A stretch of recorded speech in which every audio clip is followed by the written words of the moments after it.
Okay, so all I've got here is a little thing of Tupperware and a dish sponge. So two methods that are commonly used that I see are the sponge or spray bottle. I prefer a sponge because I feel like I have more control over how much water I'm putting in. So I'll just kind of dip that in there and wring it out. And then I'll work in concentric circles. This is already a little moist as I'm going into this, but I'm going to cover that whole surface area there. And then I'm watching as I'm doing these circles. The water is absorbing as I'm rubbing it in. So it's absorbing fairly quick, so that tells me that the leather is still pretty dry.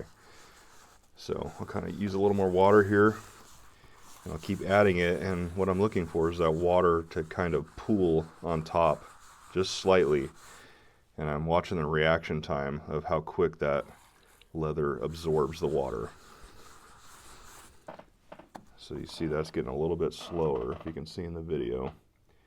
There's still a little bit of water on the surface there. That tells me, to me, that there is a good moisture content on this leather.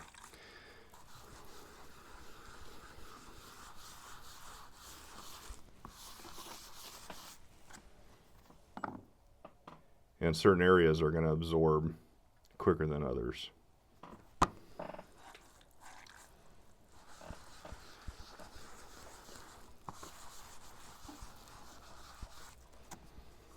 So now we can really see that water start to pool.